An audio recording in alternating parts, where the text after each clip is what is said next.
Rahab lived in a big city, a city with high walls. This city was called Jericho. The people in Jericho did not know God. They lived their lives in their own way.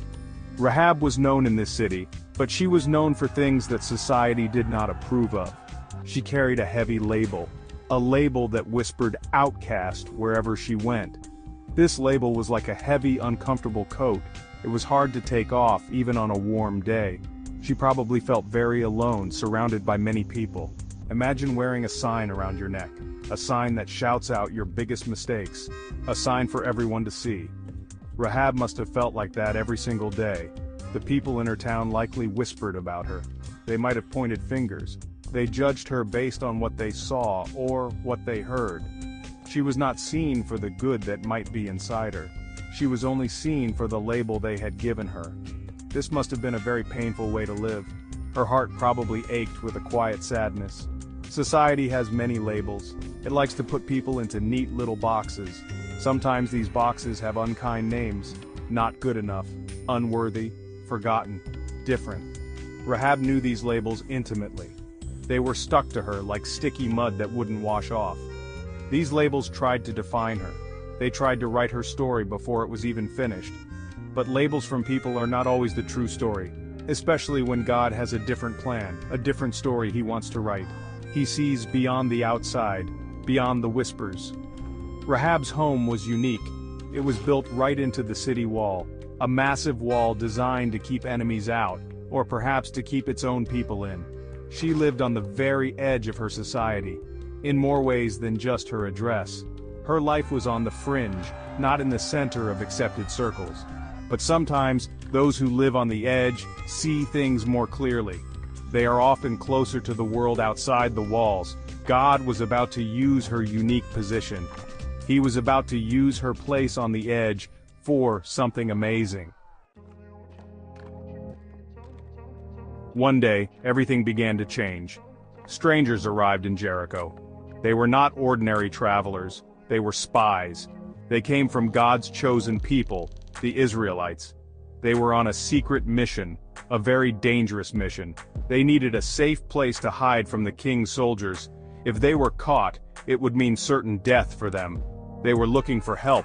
They were looking for someone brave enough to take a risk, someone who might understand their need for shelter.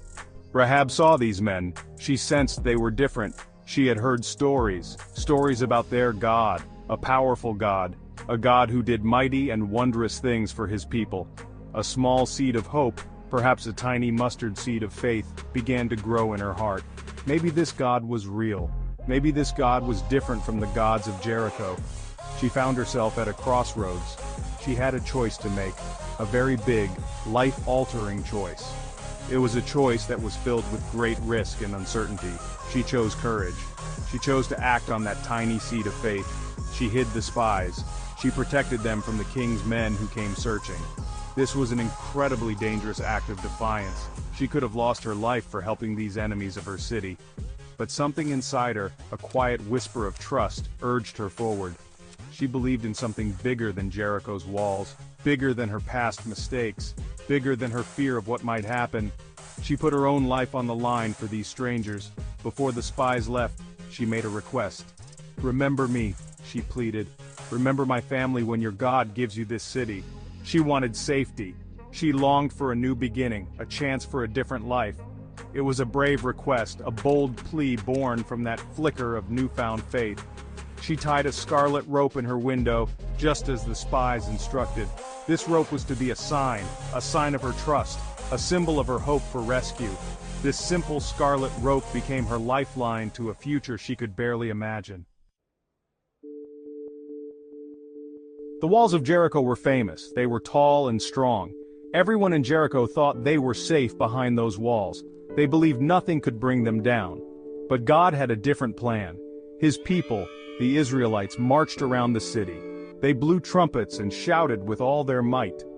And then, the impossible happened. The mighty walls of Jericho came tumbling down. It was a miracle, a powerful display of God's incredible might. The city was thrown into chaos and fear was everywhere.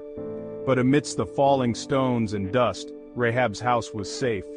The house with the scarlet rope hanging in the window, It stood firm, untouched by the destruction around it.